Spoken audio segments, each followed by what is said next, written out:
We are up to the explanation of the vision that Daniel had in Daniel 7.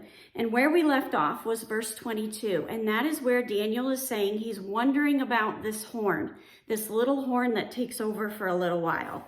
So he asks about it. And then in verse 23, he starts to get the answer. He gave me this explanation. The fourth beast is a fourth kingdom that will appear on earth. It will be different from all other kingdoms and will devour the whole earth, trampling it and crushing it. The 10 horns are 10 kings who will come from this kingdom. After them, another king will arise, different from the early ones. He will subdue 3 kings. So from the Life Application Study Bible, it says that these horns are also mentioned in Revelation 17:12. There are also 10 toes in Nebuchadnezzar's vision from chapter 2, verses 41-42.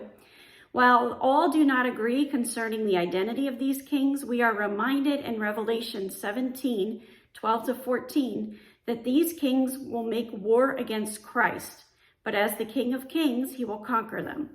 The other king mentioned here in verse 24 is the future Antichrist of 2 Thessalonians 2:3-4. Now in the Life Application Study Bible, it gives you a little bit more insight. At this point, the text makes it clear that the 10 horns represent 10 kingdoms or kings. There are 10 kingdoms that spring from Alexander's empire: Ptolemaic, Egypt, Seleucia, Macedon, Pergamum, Pontus, Bithynia, Cappadocia, Armenia, Parthia, and Bactria. Yet others believe that the 10 successors to the Roman Empire, and as such, may be still future. There is no agreement as to the identity of these kings. Now, as we move back to the text in verse 25, it says, "He will speak to the Most High and oppress the holy people and try to change the set times and laws. The holy people will be delivered into his hands for a time, times, and half a time." Now in 2 Thessalonians 2:3-4, which was mentioned just above, it says, "Do not let anyone deceive you in any way, for the day will not come until the rebellion occurs and the man of lawlessness is revealed, the man doomed to destruction.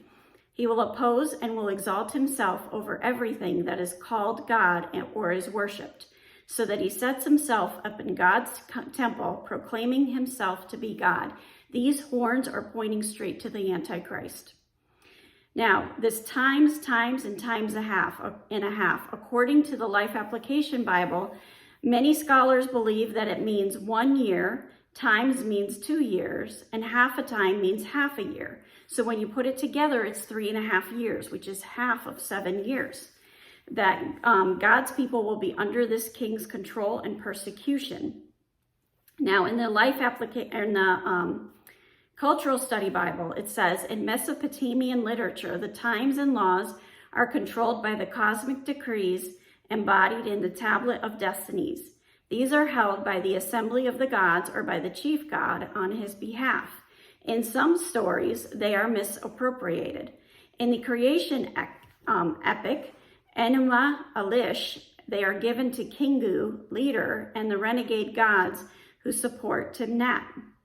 So those who identify the little horn of verse 8 and chapter 8, verse 9, with Antiochus, the fourth of Epiphanes, see here a reference to his persecution of the Jews in 167-164 BC. That's if you're not seeing this as end times prophecy. During this persecution, he prohibited the keeping of the Sabbath and other Jewish festivals and commanded that copies of the Torah be destroyed. Times, and time and a half. The word used here for time is the same word translated in chapter 4, verse 16.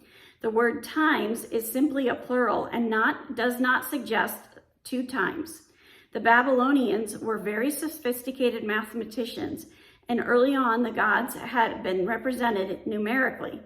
Further, the gods with their numerical valuations and planetary associations figured in the astronomical terminology by which the cyclic movements of the heavens were used in calendar calculations, all these factors make it difficult to unpack the significance of the phrase.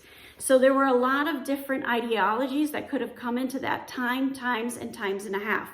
The most simple one is the one that was in the Life Application Study Bible, which is about 3.5 years. The bottom line is we are going to be persecuted, and Christians are being persecuted right now. It's important to remember to be praying for that persecuted church. Here in the United States, we've got it pretty good. Our persecution really amounts to being teased and maybe being passed over for a job here or there. It's nothing like what would happen over in China, where you're put in prison because you were seen at a church. So we've got to be aware that persecution's coming, but yet God is still on his throne. Have a wonderful day. God bless, and keep walking the walk.